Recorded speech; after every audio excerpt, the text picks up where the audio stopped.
তেল আবিবের মাথায় হাত, বন্ধু রাষ্ট্রগুলো হাজিরা দিচ্ছে তেহরানের দরবারে।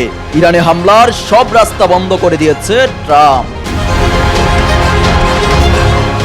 ইসলামী ব্যাংক থেকে ৮৩,০০০ কোটি টাকার ঋণ নিয়েছেন স্বরাষ্ট্রমন্ত্রী সালাউদ্দিন আহমেদ। ছড়ানো হচ্ছে বাবরের নামে ভুয়া দাবি। অবশেষে মুখ খুললেন তারেক রহমান, বিশ্বকাপ উন্মাদনায় ইঙ্গিত দিলেন দল সাপোর্টের।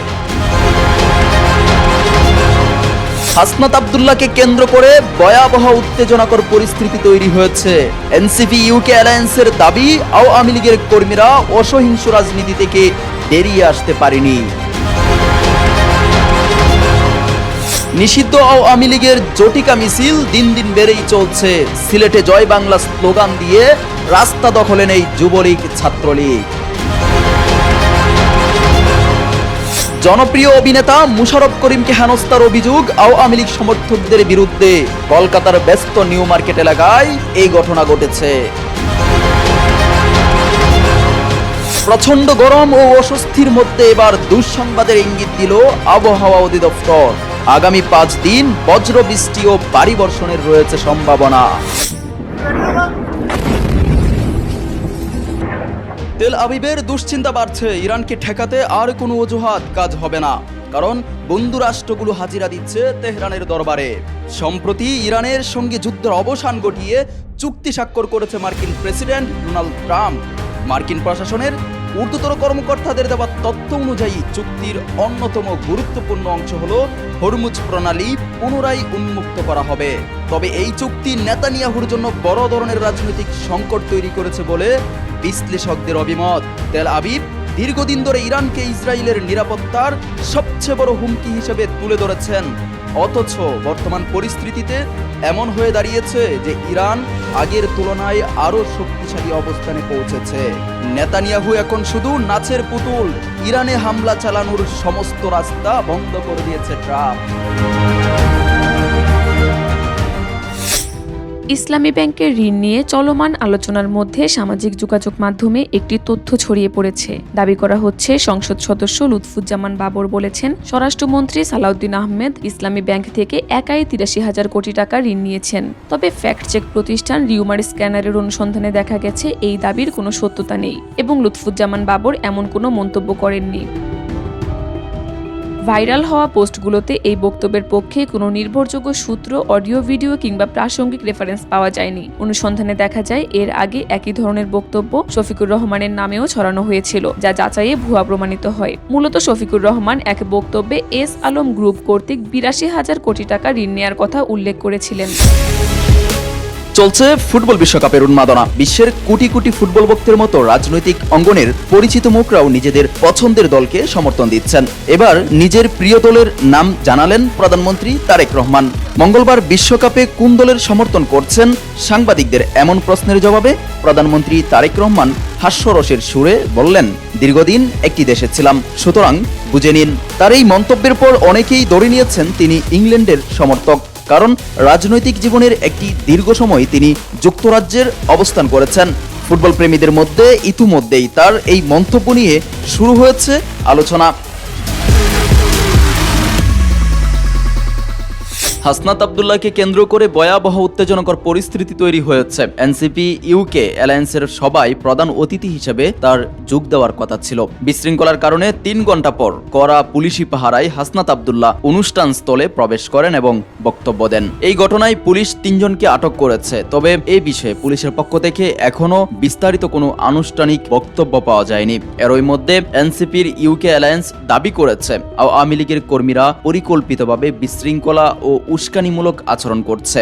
এই দলটি এখনো অসহিংসতার রাজনীতি থেকে বেরিয়ে আসতে পারেনি। তাওহিদ হৃদয়, দেশকাল নিউজ।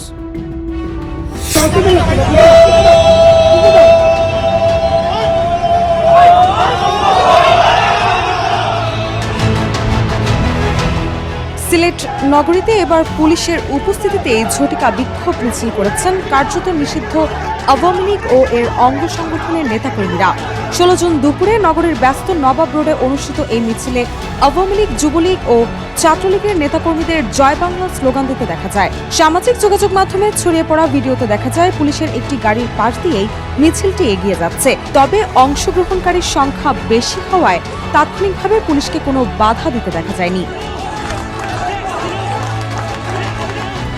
জানা গেছে, মিছিলটির উদ্যোগ নেন সিলেট জেলা আওয়ামী লীগের সাধারণ সম্পাদক ও জেলা পরিষদের সাবেক চেয়ারম্যান অ্যাডভোকেট মোহাম্মদ নাসির উদ্দিন খান। এতে আওয়ামী লীগের ওপর আরোপিত নিষেধাজ্ঞা প্রত্যাহার, রাজবন্দীদের মুক্তি এবং তাদের ভাষ্য অনুযায়ী মিথ্যা মামলা প্রত্যাহারের দাবি জানানো হয়। আর এই মিছিলের নেতৃত্ব দেন সিলেট জেলা ছাত্রলীগের সাবেক সভাপতি শাহরিয়ার আলম সামাদ। মিছিল শেষে ঘটনাস্থল থেকে 4 জনকে আটক করে পুলিশ। বিষয়টি নিশ্চিত করে সিলেট মেট্রোপলিটন পুলিশের অতিরিক্ত উপ পুলিশ কমিশনার মোহাম্মদ মঞ্জুরুল আলম গণমাধ্যমকে বলেন, নবাব রোডে অনুষ্ঠিত ছোট পরিসরের ওই মিছিল থেকে 4 জনকে আটক করা হয়েছে। তাদের পরিচয় ও কার্যক্রম যাচাই করে প্রয়োজনীয় আইনগত ব্যবস্থা নেওয়া হবে।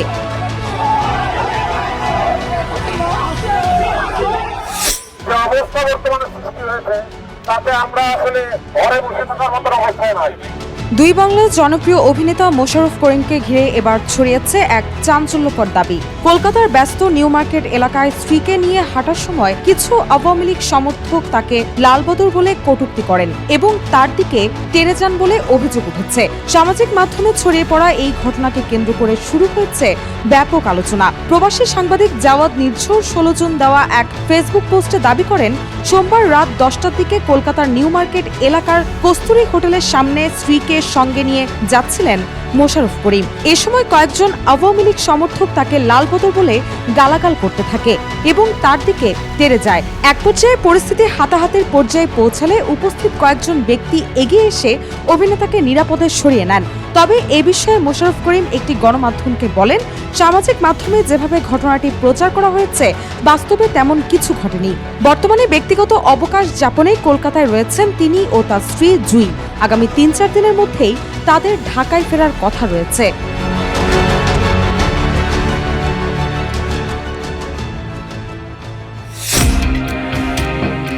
প্রচণ্ড গরম ও অস্বস্তির মধ্যে এবার দুঃসংবাদের ইঙ্গিত দিল আবহাওয়া অধিদপ্তর। আগামী 5 দিন দেশের বিভিন্ন অঞ্চলে বজ্রসহ বৃষ্টি, দমকা হাওয়া এবং কোথাও কোথাও ভারী বর্ষণের সম্ভাবনা রয়েছে বলে জানিয়েছে সংস্থাটি। 15 জুন সন্ধ্যায় প্রকাশিত 120 ঘন্টার পূর্বাভাসে জানানো হয়, গাঙ্গেয় পশ্চিমবঙ্গ থেকে উত্তর পশ্চিম বঙ্গোপসাগর পর্যন্ত লঘুচাপের বহিরাংশ বিস্তৃত রয়েছে। একই সঙ্গে মৌসুমী বায়ু বাংলাদেশের ওপর মোটামুটি সক্রিয় থাকায় আবহাওয়ায় অস্থিরতা বাড়ছে। আবহাওয়াবিদ আফরোজা সুলতানা জানান, রংপুর, ময়মনসিংহ, চট্টগ্রাম ও সিলেট বিভাগের অনেক এলাকায় এবং ঢাকা, রাজশাহী, খুলনা ও বরিশাল বিভাগের বিভিন্ন স্থানে অস্থায়ী দমকা হাওয়া, বিদ্যুৎ চমকানো সহ হালকা থেকে মাঝারি বৃষ্টি ও বজ্র বৃষ্টির সম্ভাবনা রয়েছে। কোথাও কোথাও মাঝারি থেকে ভারী বর্ষণও হতে পারে। এদিকে রাজশাহী, পাবনা, যশোর, চুয়াডাঙ্গা, কুষ্টিয়া ও খুলনা অঞ্চলে মৃদু তাপপ্রবাহ অব্যাহত থাকতে পারে। সারা দেশে দিনের তাপমাত্রা সামান্য ওঠানামা করবে। আবহাওয়া অধিদপ্তর জানিয়েছে, বর্ধিত 5 দিনে বৃষ্টিপাতের প্রবণতা আরও বেড়ে পরিস্থিতি আরও অস্থির হতে পারে।